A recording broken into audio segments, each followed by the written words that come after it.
info, c'est ce que j'attendais. Bandi édition à Sika. Oyongai Jolina Ngalula, la femme de média dans un 5 ans. Peu plaisir. Il y a qu'on présenté un pour Bino, magazine et tel Isaka Bino, actualité nyoso.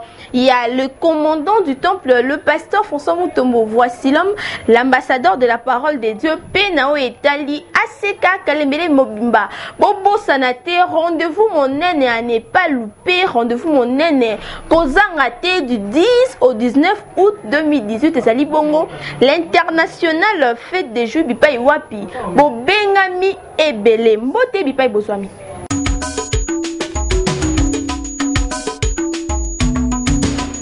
Le monde des esprits, Zali Bongo thème Ozakope Samana, Aseka Kalembelembe, Oye Kamamaka.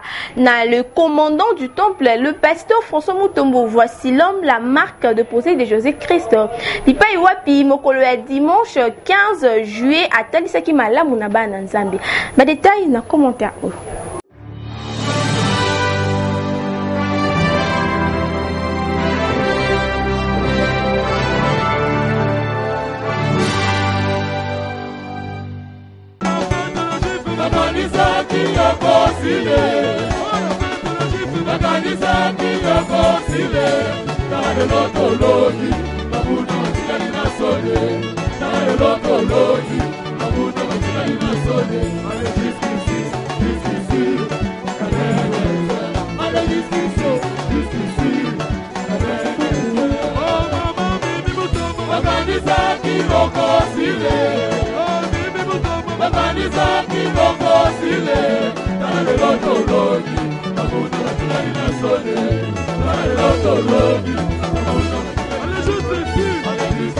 Awa tozali na Aseka Kalembelembe oyo ekambamaka na l'homme de Dieu le pasteur François Mutombo. Voici l'homme, la marque déposée de Jésus-Christ. Bipai wapi thème monene sur le monde des esprits. Matea oyo ezo fongola bana na Nzambe pona koyeba ndenge mokili ezo fonctionner. Awa tozole bela sur la manipulation des esprits familiers.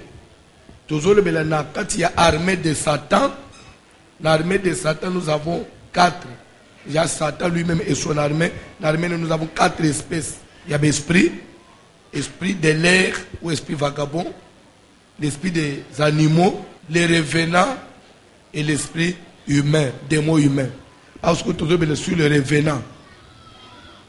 Le revenant, c'est quoi? Les esprits des gens qui sont morts.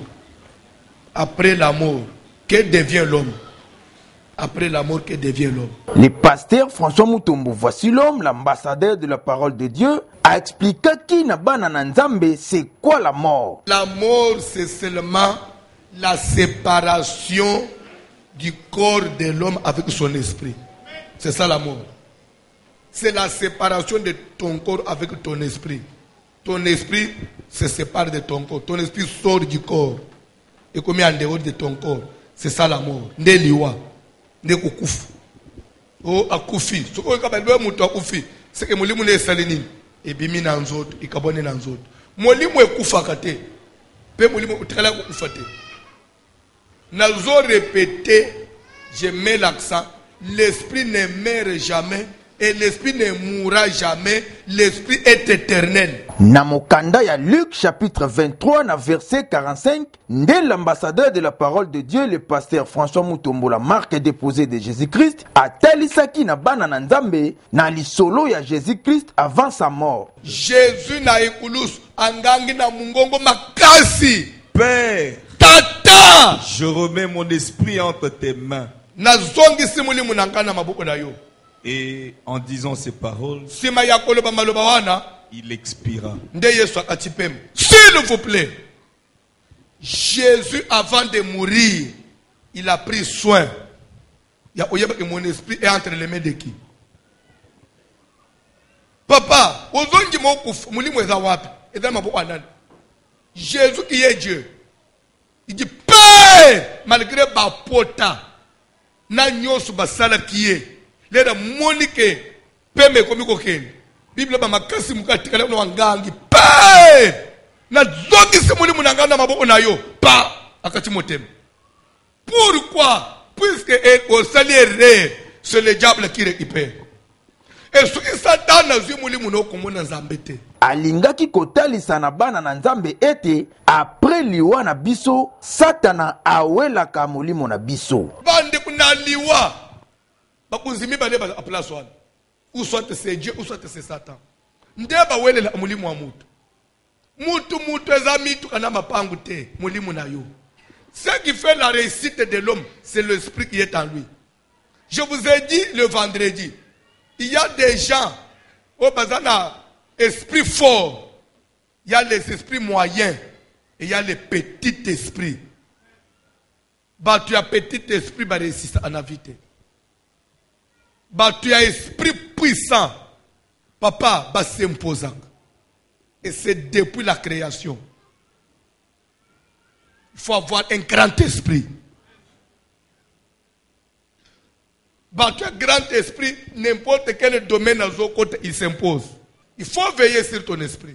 Le monde des esprits, yangonde thème profond oyo ezopesama epai ya l'homme de Dieu, le pasteur François Mutombo. Voici l'homme, la marque déposée de Jésus-Christ. Boya et Beléo. Prison nyonso bakoze la mulimo yanga ye kangama. Soki même papa na biso koko na biso moko akende ko hypothèque à l'avance na lotobotemite asala contrat na Satan na tekelo milimo abana na ngai na lignée na ngai nyonso. Et dans la bateau botama déjà vendu na Satan. Bande kuna dana besoin comprendre ce qui se passe dans le monde des esprits. Abraham a sala alliance. Comme d'habitude, Nasuka ya mokolo ya dimanche 15 juillet, l'homme de Dieu, le pasteur François Mutombo. Voici l'homme, la marque déposée de Jésus-Christ, accordé qu'interview na S Kikonda Boulanda. Je crois toujours maintenant sur Satan et l'armée de Satan. Satan qui est aussi un esprit, et un esprit majeur, je dirais même, qui a dans son armée 4 espèces des esprits, à savoir l'esprit vagabond ou l'esprit de l'air, l'esprit des animaux, les revenants ou l'esprit des gens qui sont morts, et l'esprit humain ou les occultistes et les sorciers. Et soit toujours bien sûr les revenants, que devient l'homme après la mort? Qu'est-ce qui se passe? L'homme devient esprit.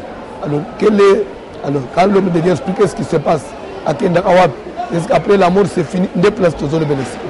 Mais d'abord, ce que nous avons fait, ce que nous avons fait, Satan a vu expliquer qu'il y a un séjour de mort. Nous avons les 3 options. Il y a un païen ordinaire. Son esprit va dans l'esprit de mort. Il peut être manipulé, utilisé, vendu même. Si c'est quelqu'un qui est occultiste, son esprit aussi on l'utilise, mais à un certain degré, selon puissance, c'est au niveau à ça comme. Si c'est un occultiste, magicien, macasse, c'est un esprit puissant et là de lui-même. Les autres séjour de mort après Zoya à cheval entre les deux mondes, et le diable peut aussi l'utiliser. Et si c'est un enfant de Guinée de nouveau, son esprit va dans le repos, il sera tombé dans les seins d'Abraham. Pour Simba, deuxième culte, il y a combat, louange et adoration, et c'est le Kitoko, mokolo ya dimanche, na yango na souka, l'homme de Dieu, accordé qu'interview pour l'anda. Oui, c'est par rapport à sujet il fallait détruire le système de famille, la coutume, l'alliance, l'esprit sur le village, place Touta. Aux hommes, on a racheté, il est bien, là Jacob, mais na souke baby, papa na bango zo baki, selon coutume na bango, il y a quoi au bal avant, il y a na bango te. Le système on va établi, de musanto za na ngule quoi ça, la malédiction, le système sur la famille. Il faut qu'ils prennent conscience. Après s'élever dans la prière pour détruire cela. C'est sensibiliser que les gens continuent à venir nombreux. En tout cas, vous avez vous-même écouté les témoignages, vous avez besoin au salle. L'internationale fête des Juifs, Mikolo Tikali ya Kotanga, papa, maman, Nekomobel, Nekomwasi, Bongamaka déjà parce que c'est du 10 au 19 août 2018, Pipa Iwapi Toko Sangana. Ba détail, na sport, papa li conduit la colonne vertébrale à Célibisson. Mouto a participé à la fête des Juifs, Pambolama. Attends, Botakate, Botabana. O bala kate bala. Ata famille babonga kate yo bonga.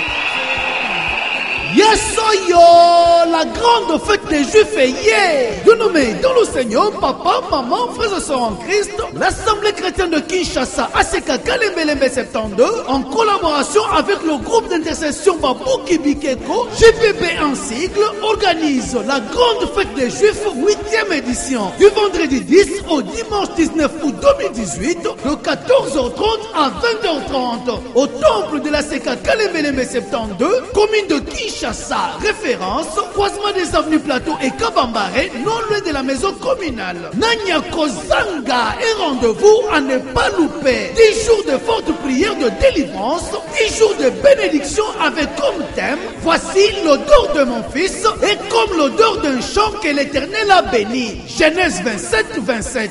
10 jours de changement, 10 jours de restauration avec les orateurs habituels. Kinshasa et Koningana. Ah oui, soki nzamba sa pamboli nanya koboya. Oyo nzambe aloba pona yo, il faut ekokisama. Kobanda vendredi 10 kino dimanche 19 août 2018, nangonga 14h30 et 20h30. Na ACK Kalembelembe 72, commune de Kinshasa. Référence, croisement Plateau Kabambare, Mosikate na maison communale. Ndeko molinga bikangama na nzambo yo. Akosakate, la grande fête des Juifs est hier. Yambala oyo, nzambe akosala oyo nanu esalemate. Boye imala.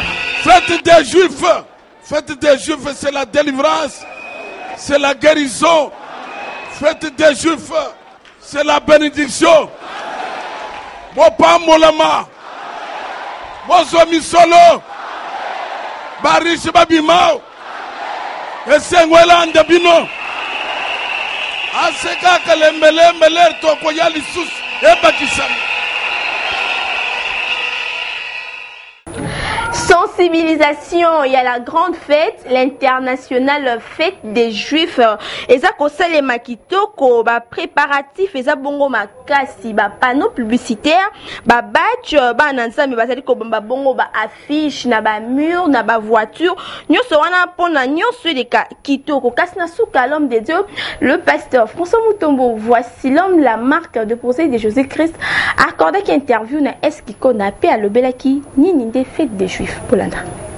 Jour J-25, la grande fête des Juifs. Qui dit fête des Juifs dit grand rassemblement. Un rassemblement qui va rassembler tous les enfants des Juifs veut dire chrétiens. L'appellation de président dans l'ensemble. Les retrouvailles, rencontres, la bande dans l'ensemble, mais même moi, je l'ai rappelé, je l'ai payé ma taxe. Grand thème, voici l'odeur de mon fils. Et comme l'odeur d'un champ que l'Éternel a béni. Fête des Juifs. Fête des Juifs, on a Jean chapitre 5. Après cela, il y eut une fête des Juifs et Jésus monta à Jérusalem. Comme pour dire qu'avant Jésus était absent de Jérusalem. Mais suite à la date, suite à cette manifestation de Jésus à Zongi, pour dire que fête des Juifs veut dire un rendez-vous qui fait, même ceux qui ne sont pas, qui n'étaient pas à Kinshasa, rentrent à Kinshasa. C'est ça l'inspiration. Condition à cause de la moine dans Zambie. 8e édition, orateur, on a 7e édition. 10 au 19 août 2018. Kasi, ba chrétien, bango pe batikala ki simate, balobi fête des Juifs, il y a 8e édition, oyo. Jamais bazanga, boulanda. Fête des Juifs, maman, il est à Vitoro Makas. Il est à Vitoro, on a un monde qui est en Zila Moussous. Donc, on a séparé ma carte na fête des Juifs. Pour écouter ma date, mini père va pouvoir nous va trace mon boy. Donc on a fait des Juifs Makas. Les gars ils tournent Makas, on a séparé la banane zamine, la musique, ma poussana. Donc yoka, il a papa poussa avec mes grands-mères qui sont tombés dans moi donc on a fait des Juifs. Et les gars bien Makas. La fête des Juifs, tu as d'abord papa ya ba musique, ba orateur, ba ya pour prêcher. Le ban Nzambe. Alors, na orateur bayaka wana tozwaka ba grâce différent. Lipamboli ezalaka, ba témoignage, makambo ebele. Na ba fête des Juifs wana, ba orateur bayaka, ba teyaka, miracle ezalaka, bénédiction ezalaka, et puis ba Nzambe tosenga na ba Nzambe baya mo ebele. Na tout oyo, Nzambe osala lisusu plus ya koleka. Bon, fête des Juifs ezali fête lokola esika bato bakoya mpona komela masanga na kobina te parce que batu mingi bazo confondre na ville ya Kinshasa bazo kanisa ke fête soko fête ya modèle nini fête de juif ezali rendez-vous ya liloba na Nzambe esiko batu bayaka mpona kotombola munene ya Nzambe kokumisa Nzambe c'est-à-dire batu mususu na ba église mususu babengaka ngo lokola ba célébration ndenge tozoyoka mikolo yo ba mususu bazozwa ngo lokola campagne batu bakoya mpona kotombola munene ya Nzambe kokumisa ye une fois par an to célébraka fête wana na Kalembele na fête des juifs na yebite nga na privilégié banda fête des juifs et banda nazala kaka bon elongo ezaka na fête des juifs moya babeto oyo lisolo eza te banda ngotanga kobanda ti toke kosukisa bona kasi bona baenseignement moko elekaka tozalaka na basali na Nzambe ya makasi enseignement bapesaka nazobenga bato nyonso bapusana baya bavivre bilembo na makambo esalamaka na fête des juifs bon bayebaka ezalaka bien le balangue ezaka ke la table est faite déjà parce que na ba fête nous surtout ezaka kolia ezaka komela bon la biso fête déjà déjà jour J moins quelque chose déjà voilà pourquoi nazako invité ba vandi nyonso ya ville de Kinshasa au moins ba chrétien serait plus base rappeler na ba jour moko bope que ba kutanaka oyo tobenga ngo grand rassemblement ya bana Nzambe oyo ke bakutani baza koleka na kosambla pe kolanda pe bana Nzambe boye kaka ndenge bozomona na sima na nga na sujet oyo ke ebla koleka na kopesama en tout cas eza makambo oyo ke esenge kopousser tout chrétien bon nous savons même chrétien pe na ba grande rassemblement makambo boye nesika pe ke Nzambe aseka pe ke babikambo na ye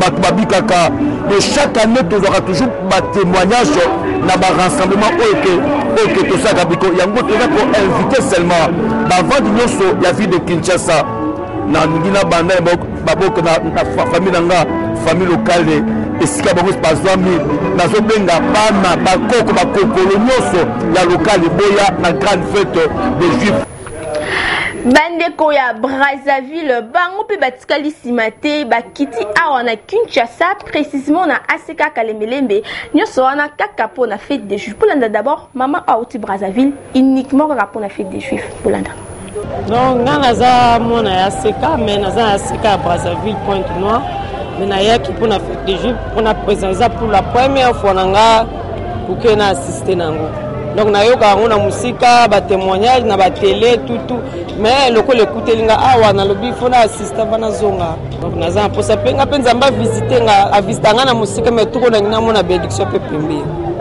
fête des juifs l'année passée 7e édition et les cas qui toko bana Nzambe ba vivre qui monnaie na Nzambe pour à travers il y a extrait il y a témoignage na kotaka église nazali mukolo mais la côte université la bimi licencié en 2016 mon candidat directeur général d'entreprise na biso matisanga grade 100 que nazala les cas tozozonga boye na sauté ko to grade mo na zo grade supérieur donc sans Nzambe rien tout Nzambe aselanga makambo ebele tina okangama na Nzambe wana pona ebile pourquoi Nzambe asalela ikinga na banda ko bandela na ba classe na ngai ta ko bandela kolela mininga bazwa kaka ngana zwa kaka te bana fête des juifs wana Nzambe aselanga makambo via ko bandela via chèque ne bien ngoli soudé na bi ke petit 6e oyo eza ya ngai bana Nzambe ba yebele Nzambe osali susu please makambo susu eza ebele yebele vraiment ebele naza témoin vivant 4e jour, il y a 7e édition et les cas qui toko pambate, c'est le pasteur David Burton en Canada. Il y a des pamboula qui banent Nzambe. Mais détail, na commenté à eux.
Un de ces peuples sera plus fort que l'autre et le plus grand sera assujetti au plus petit. Ezalaki bongo thème général oyo esangisaki bana na Nzambe na édition passée ya fête des Juifs 7e édition. Bipai wapi louange mabina ya kitoko ezalaki au rendez-vous. Pambati, la Bible nous dit chanter c'est prier 2 fois.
Le pasteur François Mutombo, voici l'homme, la marque déposée de Jésus-Christ, et Zalaki Ponako Kotissa, orateur du jour. Orateur du jour, son sous-thème, c'est David, pas David, Abraham deviendra une grande nation.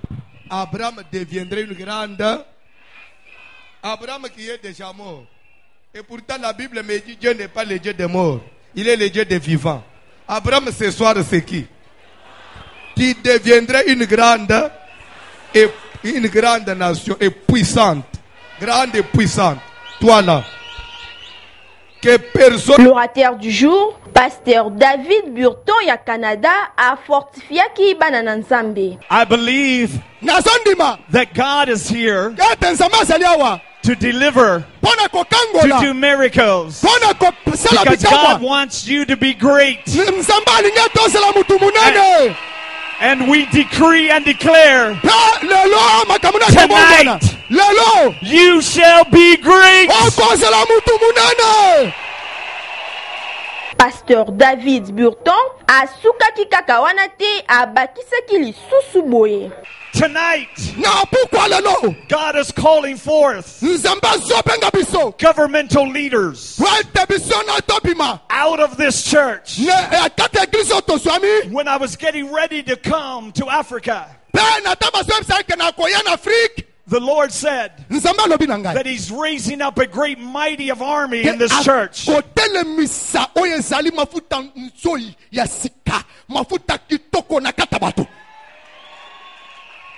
It's a specific word. I heard the Lord say that He's raising. L'homme de Dieu David Burton a prophétisé qui peut lisusu pona banana Nzambe. I heard the Lord speak prophetically. And He said that there is 20 new, very high, influential government leaders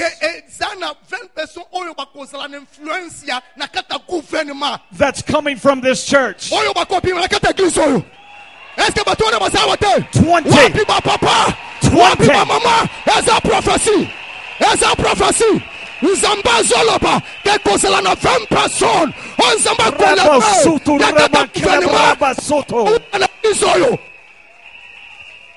And He said that these men will walk in integrity, righteousness, and holiness in the fear of God. Church, I want you to call them in tonight. They must come forth in the name of Jesus.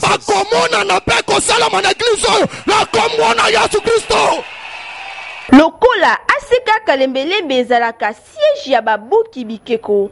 Pasteur David Bourton akambaki pe prière ya kafu kafu. I want you to stand to your feet and put your hand on your head and say, He's going to make me a great nation.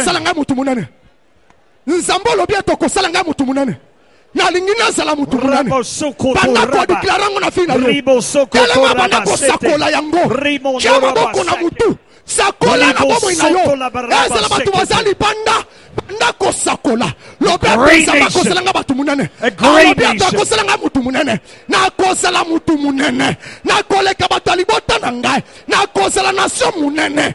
So now we have apostolic authority. And we command the blessings that was given to Abraham to fall upon this country in the mighty name of Jesus. We release an anointing that breaks the power of darkness. And we release the power of God in Jesus' name. Now say, I receive it for my country. Amen. Amen. Na ba bénédiction ya boye, pe louange ya kafu kafu oyo erenyaka na fête des Juifs, 8e édition oyo na Aseka Kalembelembe, ya l'homme de Dieu, le pasteur François Mutombo. Voici l'homme, la marque de posée de Jésus-Christ, et Bengi Bino Ebele, c'est du 10 au 19 août pour na ko vivre mon nene na Nzambe. Nga na kozala, e bongo yo, kozanga tendeko. Sama, Nabaye, Sama, na fête des Juifs, Mama oh, Sama, na fête des Juifs, na Bogo, Baboya Balinga, Baba yo yo yo. Merci. FVH Echo, pour comprendre qu'il est comme une rubrique fondation. Désormais, Bossiba Beboye Baete. Voici l'homme hospital et Bakisibongo. Service, il y a banque de sang. Ba détail, dans commentaire.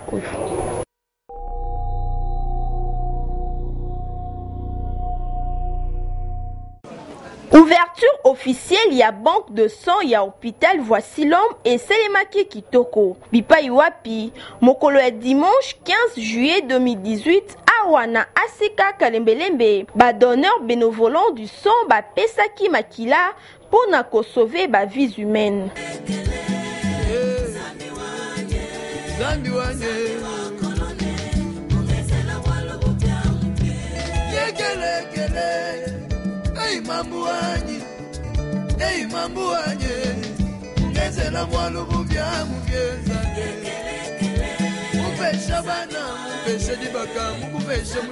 Monsieur Gustave Mutombo, administrateur gestionnaire, il y a voici l'homme hospital, à Peselaki Tina événement Oyo. Nous sommes là pour les dons de sang, les dons bénévoles du sang, c'est-à-dire nous venons d'avoir notre autorisation d'ouverture des banques de sang. Alors il fallait qu'on descende sur le terrain pour... Ça c'est la première campagne pour ces dons ici, par rapport à l'ouverture de notre banque de sang. Alors nous sommes sur le terrain pour prélever le sang pour ceux-là qui acceptent de sauver les vies humaines. En donnant son sang, on sauve une vie. La question ya koyeba, pourquoi choix ya ouverture ya banque de sang na Aseka Kalembelembe, Monsieur Gustave Mutombo alobaki. Oui, comprenez que l'hôpital, c'est un hôpital des noms de Dieu. C'est dans cette même logique que nous avons voulu commencer par l'église, et précisément l'église où le propriétaire de cet hôpital est berger, où il est pasteur. Bon, nous invitons les gens à nous appuyer, à nous soutenir en donnant le sang, car donner le sens et sauver une vie humaine. Madame Patience, responsable ya laboratoire ya Voici l'homme hospital, yepe azanga ki malobate. Awa, toza na kati ya pour récolter makila, pona kosunga ba malade. Na batu onyon so bala posa kosalela makila. Toza ba donneur ebele awa, po ba ye volontairement kopesa makila na bango. Bala ko kopesa makila, ezana ba renseignement toujours joyé pas ba donneur. Pokola kombo ya mutu, maladie. Là, je suis à la bella, à cause de prendre attention. Après, questionnaire, on a mis son démon à Roya, on a basé Makila.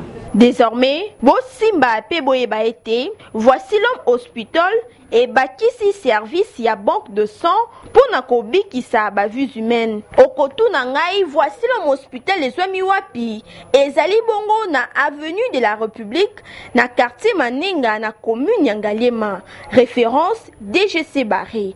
Boya Ebele.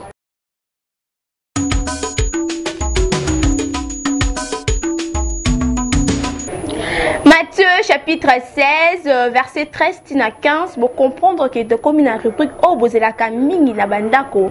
Pipa iwapi to intitulé en VH opinion to kitaka na terrain to tout na population naninde Voici l'homme pambate Jésus-Christ de Nazareth yipe atuna ki na ba apôtre na ye pour vous qui suis-je na yango biso magazine Voici l'homme en photo tout ni na population nani nde Voici l'homme.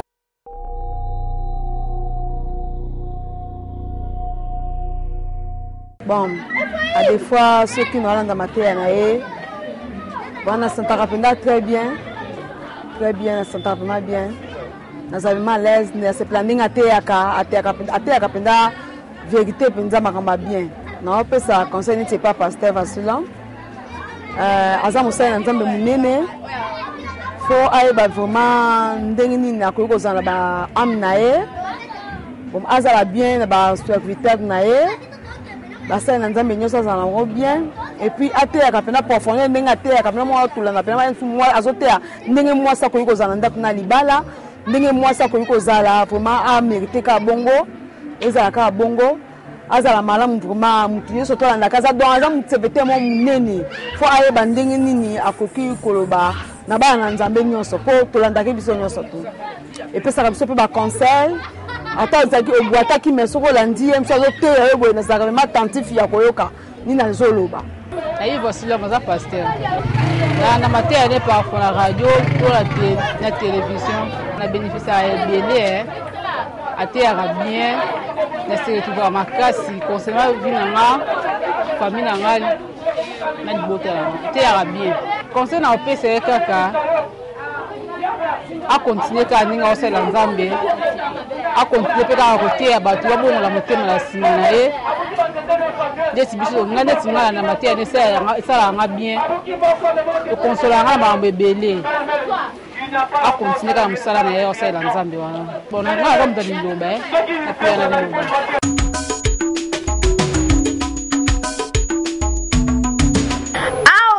Tosuki édition ya magazine Voici l'homme info et ngai Julina Ngalula. La femme de média nazaki na sengo fait plaisir ya ko présenter yango pona bino édition etali sakabino nini ezali kolekana aseka kalembelembe pena o etali Voici l'homme l'ambassadeur de la parole de Dieu. Soki bo sepele ki une édition mokonelelo bo pesa merci l'équipe Ovimba ya VH info bango nde basala ki nyoso de kitoko na sima ya caméra. Tozalaki bongo na ese Kikonda édition simama ki bongo na Tosha Nyongo assisté par Chourasiana. Montage ya soin pe malonga esama ki bongo na Setenoa. Supervision na papa Likonzi pe coordination na papa Israël 12 Tchaba. Kasi bobo sanate rendez-vous monene bozangate c'est du 10 au 19 août 2018. Ezali bongo na ACK Kalembelembe l'international fête des juifs. Fête ya ba chrétien nyonso. Salutations spéciales na couple non Mbumba pe na Dieu merci Tchaba. Ngana bino to kuteni balasima. Na même plaisir même chaîne otika la mala Nzambi alola. Azana bino.